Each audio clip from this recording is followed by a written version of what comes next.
Good morning, students. Hope you all are fine. Let us take a pledge with me before starting the AV. I am Manpreet Kaur, commit to be vigilant and bear in mind at all times the risk to myself and my colleagues from COVID-19. I promise to take all necessary precautions that prevent the spread of this deadly virus. I promise to follow and encourage others to follow the key COVID appropriate behaviors, to always wear a mask, face cover, especially when in public places, to maintain a minimum distance of 6 feet from others, to wash my hands frequently and thoroughly with soap and water. Together we will win this fight against COVID-19. Thank you. So students, this is your geography class and we will continue our chapter 3rd, migration. This is chapter 3rd, that is migration, and we were doing the types of migration. Okay, कि migration क्या होती है. First of all, when a person move from one area to another, one country to another, that is called migration. To settle down, किसी और country में, एक area, एक country को छोड़कर दूसरी कंट्री में सेटल होने के लिए जब जाया जाता है तो वो माइग्रेशन होता है. And it is different from vacations and tourism, because vacation और टूरिज़्म में हम वापस आ जाते हैं अपनी होम कंट्री में, but migration is different from that. Now there is a type of migration. The pattern of human migration vary depending on the number of migrants, where they move to, reason for migration and other such factors. Migration has been classified into 5 types based on these pattern and factors. Mainly there are 5 types. First is rural, urban, temporary, permanent, voluntary, forced, internal, international, long, short term. First is rural urban migration. Rural urban word से ही clear है कि जब कोई rural area से person urban area में migrate होता है settle होने के लिए, कि कोई गांव से अगर कोई शहर में माइग्रेट होने जाता है तो that is called rural urban migration. People from rural area migrate to urban regions in search of job opportunities and better lifestyle, education and marriage, and are some other causes of rural urban migration. The urban population of India was only 11.4 of the country's total population according to the 1901 census. जब 1901 में census हुआ, जनगणना की गई, उस time ये पाया गया कि अर्बन पॉपुलेशन कितनी थी इंडिया की, 11.4%. टोटल पॉपुलेशन का 11.4% ही शहरों में रहता था 1901 में. दिस पॉपुलेशन इंक्रीज टू 28.53 इन 2001. 2001 में क्या पता लगा कि अब 28% रहने लगा. And cross 30% bye 2011. 2011 का जब हुआ, 11 ईयर्स के बाद हमेशा जो है सेंसस होती है आफ्टर 11 ईयर्स. 2011 की सेंसस में ये और भी क्रॉस होगी, 30% तक होगी. A survey report states that the country's urban population would account for 40.76% of the country's total population. So एक सर्वे में ये पाया गया कि कंट्री की अर्बन पॉपुलेशन आने वाले टाइम में और भी ज़्यादा इंक्रीज़ हो जाएगी. It will be up to 40% almost. Second type is urban migration. Urban migration takes place when people from cities move to other bigger cities. अब सिटी वाले ही मूव कर जाते हैं सिटीज़ में, लेकिन वो बिगर सिटीज़ में जाना चाहते हैं. छोटी सिटी वाला पर्सन अगर बिगर सिटी में मूव करता है सेटल होने के लिए, that is called urban migration. Then is temporary and permanent migration. Sometimes people migrate to another place permanently with no intention of returning to their region of origin. कई बार लोग जो है परमानेंटली जो है सेटल होने के लिए चले जाते हैं, उनका कोई इंटेंशन नहीं होता ऑफ रिटर्निंग, वापस आने का, of the region of their origin, जहाँ जो उनका एक्चुअली ओरिजिन हुआ था वो वाला इलाका, मीन्स अपने होम टाउन में दोबारा रिटर्न करने का कोई इंटेंशन नहीं होता. This is called permanent or long-term migration. For example, a person married to someone who resides in another country may choose to stay in the destination country forever and raise a family there. ठीक है, for example हम वो बता सकते हैं कि कोई अब एक पर्सन जो है मैरिज के बाद किसी दूसरी जगह चला जाता है, ठीक है, और उसकी फैमिली भी वहीं पे सेटल होती है. So this is, on the other hand, some people migrate temporarily or for short term. Students often move to another region for higher education. Second example है स्टूडेंट्स की. जो किसी एरिया में मूव करते हैं for higher education and may choose to come back to their region of origin after they complete their education, और अपनी education complete करने के बाद वो अपने ओरिजिन एरिया में आ जाती हैं। सो दिस इज़ टेम्परेरी, ठीक है, permanent migration and temporary migration. Then a voluntary and forced migration. Sometimes people migrate voluntarily because the living condition in their home country is unfavorable. कई बार कुछ लोग जो है अपनी इच्छा से, voluntarily means होता है, voluntary होता है अपनी इच्छा से जो है अपनी मर्जी से जो है किसी जगह जाते हैं सेटल होने के लिए, क्योंकि उनकी होम कंट्री में कंडीशन जो है, लिविंग कंडीशन है वो अनफेवरेबल है।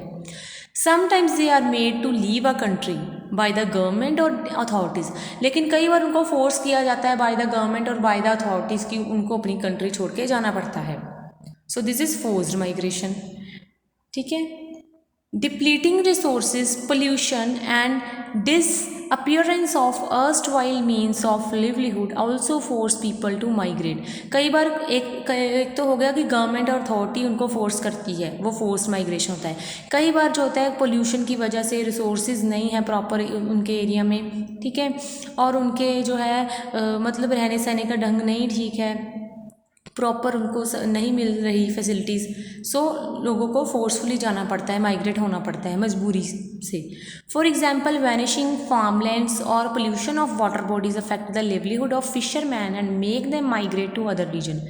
एग्जाम्पल है फिशरमैन की, कई बार उनको वाटर बॉडीज़, क्योंकि fisherman is depend on water bodies, ठीक है, अगर वाटर बॉडीज़ सही नहीं है वो एरिया, वो वहाँ पे काम भी नहीं कर सकते, तो वो फोर्सफुली वहाँ से मूव करते हैं। Internal and international migration. Internal migration takes place when people move from one part of a country to another. For example, moving from Allahabad to New Delhi would be internal. Internal means अपनी ही country में एक जगह से दूसरी जगह, वो होता है इंटरनल। फ्रॉम इलाहाबाद से एक पर्सन दिल्ली जा रहा है, this is internal migration. On the other hand international migration is when people move from one country to another country. So एक कंट्री छोड़कर दूसरी कंट्री में जाना, दिस इज इंटरनेशनल माइग्रेशन, ठीक है। For example Mexico to USA, ठीक है। Then there is a impact of migration. Impact of migration में फर्स्ट है advantages. There are fewer people that the government और अथॉरिटी नीड टू फीड और house. Disadvantage, there is loss of young population who are the backbone of the workforce. Advantage ये होती है कि government को अब कम लोगों को फीड करने की, कम लोगों को जो हाउस प्रोवाइड करना पड़ता है, ठीक है। और दूसरी तरफ डिसएडवांटेज क्या होगी कि उस कंट्री की यंग पॉपुलेशन वहाँ से जा रही है, जो कि वर्कफोर्स की एक बैकबोन है, जो वर्किंग होती है, जो इस देश के लिए कुछ कर सकती है, वो अपने ही कंट्री को छोड़कर जा रही है। सेकेंड एडवांटेज क्या होगी, there is reduce pressure on the land, other natural resources and lesser competition for jobs. अगर माइग्रेशन होगी तो पॉपुलेशन कम हो जाएगी, जिससे प्रेशर भी कम होगा लैंड पर, पॉपुलेशन कम होगी, नेचुरल रिसोर्सेज कम यूज़ किए जाएंगे, जॉब्स के लिए कंपटीशन भी कम होगा। डिसएडवांटेज क्या है, there is loss of man creating a skewed sex ratio. Skewed means suddenly जो है सेक्स रेशियो में जो है काफ़ी डिफरेंस देखा जा सकता है इससे। Next advantages, there is money coming in through foreign remittances, ठीक है, कि अगर पर्सन माइग्रेट करके दूसरी कंट्री जा रहा है तो उससे जो है उस कंट्री से वो अपनी होम कंट्री में जो है फॉरेन रेमिटेंसेस मीन्स कि फ़ॉरेन से वो मनी सेंड करता है, सो ये उसकी होम कंट्री को एडवांटेज होती है।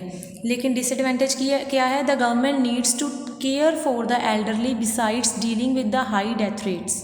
The government needs to care for the elderly besides dealing with the high death rate, कि गवर्नमेंट को जो है एल्डरली पर्सन की केयर करनी पड़ती है, हाई डेथ रेट जो है वो भी उनसे भी डील करना पड़ता है। नेक्स्ट है for the destination country.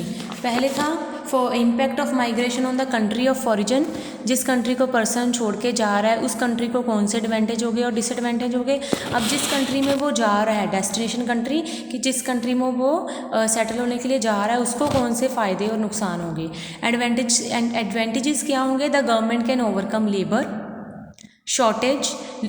Labour shortage जो कमी थी वो पूरी हो जाएगी, क्योंकि specially countries that have low population, कि अब उनके पास पर्सन आ गए, वर्किंग पॉपुलेशन आ गई है, तो लेबर शॉर्टेज की कमी पूरी हो जाएगी। और क्या एडवांटेज है, labour become cheap as several immigrants are happy to offer their service for low wages. Labour अब चीप सस्ती हो जाएगी अब, क्योंकि बहुत सारे इमिग्रेंट्स वो आ चुके हैं और हैप्पी हैं कि उनको जो है काम मिल रहा है, चाहे लो वेजेस ही हों। There is good supply of labour in jobs that required unskilled people as immigrants are willing to take up any job. Good supply of labour in jobs, कि जॉब्स में अब जो है जो भी लेबर की ज़रूरत हो रही है, जो भी लेबर चाहिए वो अच्छी मिल रही है। That required unskilled people as immigrant, जो इमिग्रेंट अनस्किल हैं, are willing to take up any job, उनको भी जॉब मिल जाती है। Some immigrants are highly skilled and therefore add to the country skilled workforce. कुछ इमिग्रेंट्स तो अच्छे होते हैं, मतलब कुछ कंट्री छोड़कर जो नई कंट्री आए हैं वो अच्छे स्किलफुल पर्सन होते हैं, काफ़ी काम उनको आता होता है। सो इससे जो है डेस्टिनेशन कंट्री को भी फ़ायदा होता है कि उनके पास स्किल्ड पर्सन आए हैं। Immigrants bring about cultural diversity. Immigrant से कल्चरल डाइवर्सिटी, कल्चरल डिफरेंसेस भी मतलब आते हैं कि अलग अलग कल्चर के लोग एक जगह इकट्ठे होते हैं। डिसएडवांटेजेस क्या है? Often immigrants do not know the local language of the destination country. कई बार एक पर्सन जो है कंट्री का दूसरी कंट्री की लैंग्वेज को नहीं समझ सकता, and this poses problem in work environment. So work place में ये चीज़ें प्रॉब्लम क्रिएट करती हैं। Cultural racial ethnic diversity bring about racial tension. कई बार जो है एक कंट्री के लोग दूसरी जगह जाते हैं तो इससे जो है दोनों में जो है डिफरेंसेस भी क्रिएट होता है, रेशियल टेंशंस। ठीक है, फॉर एग्ज़ाम्पल कोई अपने आप को सुपीरियर मानता है, इंडियन, ब्रिटिशर्स, अफ्रीकन, सो ये सारी चीज़ें जो हैं कल्चरल रेशियल और रेशियल टेंशंस भी क्रिएट कर सकती हैं। There is a high pressure on the resources and jobs. So destination country में पॉपुलेशन इंक्रीज़ हो जाएगी, वहाँ पे जो है रिसोर्सेज पर भी प्रेशर होगा, जॉब्स पे भी कंपटीशन हो जाएगा, which often leads to displacement of local people from job. इससे जो लोकल पीपल वहाँ के पहले से ही रह रहे हैं उनको जॉब के लिए मुश्किल आएगी, क्योंकि इमिग्रेंट्स बहुत ज़्यादा आ चुके हैं। There is a high pressure on health service पे भी प्रेशर हो जाएगा। इमिग्रेंट्स में ब्रिंग डिजीज़ विद दैम। कई बार कोई इमिग्रेंट्स आते हैं वो अपने साथ डिजीज़ भी लेकर आते हैं, हेल्दी नहीं होते, that might be passed on to the local, जो लोकल पर्सन को भी जो है पास हो सकती है। ये चीज़ आप अभी प्रेजेंट एनवायरनमेंट के रेफरेंस में आप अच्छी तरह जानती हो, ठीक है, कि कैसे कोई डिजीज़ जो है पास हो सकती है। Next topic is brain drain. What is brain drain? Movement of human capital is an irreplaceable loss to the home location or country of origin. When the number of skilled people moving out of the country is more than what the country can replace, it is called brain drain. अब brain drain क्या होता है कि जो human capital है, human capital में क्या आ गया? ह्यूमन नॉलेज आ गई, ह्यूमन स्किल, ह्यूमन वेल्थ भी बोल सकते हैं हम, पैसा, ठीक है, और ह्यूमन एक्सपीरियंस, कि जब एक पर्सन अपनी कंट्री छोड़ के दूसरी कंट्री जाता है, वो पर्सन, कई पर्सन ऐसे बहुत ज़्यादा लोग करते हैं ना माइग्रेट, आपने पढ़ा है पीछे कितनी परसेंटेज में माइग्रेशन हो रही है। सो वो अपना एक्सपीरियंस, अपनी नॉलेज, अपना जो है ये ह्यूमन कैपिटल है, वो दूसरी कंट्री ले जाते हैं। इससे जो क्या होता है, डेस्टिनेशन कंट्री को ऐसे पर्सन लेकर ऐसे पर्सन को जॉब देकर उनको फ़ायदा होता है, लेकिन जो उनकी होम कंट्री थी, जिस कंट्री को उन्होंने छोड़ा था, उसको नुकसान हो रहा है। वो ये सब क्या कहलाता है? Brain drain. ठीक है, movement of human capital is an irreplaceable loss, कि जो ह्यूमन कैपिटल है जब वो मूव करती है, ह्यूमन कैपिटल मतलब human knowledge, human skill, wealth, experience, जब कोई पर्सन अपनी वेल्थ लेकर, नॉलेज लेकर, स्किल्स लेकर कि एक जगह दूसरी जगह मूवमेंट करता है, ठीक है, माइग्रेशन करता है, तो ये चीज़ इररिप्लेसेबल, इसको हम रिप्लेस नहीं कर सकते, उसकी जगह कोई और नहीं आता, उसकी कंट्री को मतलब काफ़ी नुकसान हो जाता है। Irreplaceable loss to home location और country of origin. When the number of skilled people moving out of the country, जब बहुत सारे स्किल्ड पर्सन अपनी कंट्री से मूव आउट करते हैं, निकल जाते हैं, इज़ मोर, लेकिन वो ज़्यादा गिनती में जब माइग्रेट कर जाते हैं, then what the country can replace, लेकिन उस कंट्री में कोई और नहीं आता, उनकी जगह कोई और नहीं रिप्लेस करता, कोई और नहीं लेता, it is called brain drain. तो इस चीज़ को क्या कहते हैं? Brain drain. ठीक है, typically developing countries loss their skilled labour and intellectual people to develop countries. क्या होता है कि जो डेवलपिंग कंट्रीज है लाइक इंडिया, वो अपने स्किल्ड लेबर्स को, इंटेलेक्चुअल लोगों को खो देती है, और वो कहाँ चले जाते हैं? डेवलप्ड कंट्रीज़ में, फॉरेन कंट्रीज़ में। डेवलप्ड कंट्रीज़ ऑफर, क्योंकि डेवलप्ड कंट्रीज़ क्या करती हैं? Offer better prospect, Therefore, more number of educated youth from developing countries move into developed countries. It can be said that the brain drain of developing country is a brain gain for developed countries. अब जो brain drain हो रहा है developing country का, developed country के लिए क्या हो रहा है? brain gain. उनको कुछ अच्छा मिल रहा है, उनको अच्छे स्किल्ड पर्सन मिल रहे हैं, अच्छे काम करने वाले पर्सन अपनी जॉब्स के लिए मिल रहे हैं. Some of the push and pull factor for brain drain are, push और पुल फैक्टर हमने पहले किए थे, सेम है वही है. Brain drain has many effect on the home country. अब जो ब्रेन ड्रेन हो रहा है इसका होम कंट्री पर बहुत ज़्यादा इफेक्ट है. ठीक है, होम कंट्री को काफ़ी नुकसान होता है. A complete slow down the economic growth of home country. जो होम कंट्री की इकोनॉमिक ग्रोथ है उसमें काफ़ी स्लो डाउन हो रहा है, वो स्लो चल रही है अब. ठीक है, इससे क्या होता है? This in turn affect employment generation, wages rates and gradual decline in the standard of living. Then a loss of taxes for the government को टैक्सेस अब कम मिल रहा है क्योंकि माइग्रेट कर रहे हैं लोग ज़्यादा. लॉज ऑफ इंटेलेक्चुअल कैपिटल, जो इंटेलेक्चुअल कैपिटल मतलब जो बुद्धिमान लोग हैं उनकी कमी है अब. That effect the quality and productivity of industrial output. जो इंडस्ट्री में जो अच्छे इंटेलेक्चुअल पर्सन थे वो मूव कर रहे हैं. सो इससे जो है उनकी होम कंट्री को, इंडस्ट्रियल आउटपुट को भी नुकसान पहुंच रहा है. Loss of potential innovation in ideas as well as business. Business में भी मतलब जो पोटेंशियल, जो अच्छे आइडियाज़ थे, इनोवेशन थे, डिस्कवरीज, वो अब नहीं हो रही हैं. Loss of investment in education of youth. Youth की जो एजुकेशन में इन्वेस्टमेंट हो रही वो भी नहीं हो रही है. Every year many talented professional such as doctor, engineer, scientist from India. हर साल ये सारे क्या करते हैं? माइग्रेट करते हैं to country like USA, Canada, Germany और यूके में. ठीक है, also many students who visit abroad for education do not return. Many students क्या करते हैं? वो एजुकेशन के बाद नहीं आते अपनी होम कंट्री. हैंस इसलिए the country is losing a proportion of its skilled man power to the developed countries. ठीक है, सो डेवलप्ड कंट्रीज की तरफ जा रही है ये सारी man power. Migration is not just a geographical phenomena but also a social, economic and cultural phenomena. It has a deeper and far reaching impact on the language, culture, political policies, income generation, demand and supply of labour. So एक new चीज़ नहीं है ये काफ़ी time से होता आ रहा है और इसका सभी फील्ड पर काफ़ी ज़्यादा प्रभाव है, इम्पैक्ट है. Historically speaking migration has moulded the demographics of the world. So अगर देखा जाए तो माइग्रेशन ने वर्ल्ड की डेमोग्राफिक को चेंज कर दिया है. पॉपुलेशन पहले किस कंट्री की कैसी थी, अब कैसी है. It has given rise to new region. इससे जो है नए नए रीजन राइज हुए हैं. Like Latin America, new ethnic groups आए हैं such as mulattoes, mestizos and zambos, different type of fusion music, mixed cuisine and costumes and moreover universally acceptable languages such as American English. Means कि अब जब migrate होते हैं लोग, एक जगह से दूसरी जगह जाते हैं, तो एक सोशल ग्रुप, सोसाइटी में अलग अलग तरह के लोग मिक्स होकर रहने लग जाते हैं, जिससे डिफरेंट लैंग्वेजेस आती हैं, लैंग्वेजेस में भी चेंजेस आते हैं. ठीक है, और डिफरेंट कल्चर क्रिएट होता है, मिक्स्ड कल्चर एक क्रिएट हो जाता है. माइग्रेशन की वजह से न्यू रीजन्स भी आए हैं जैसे सच एज लेटिन अमेरिका.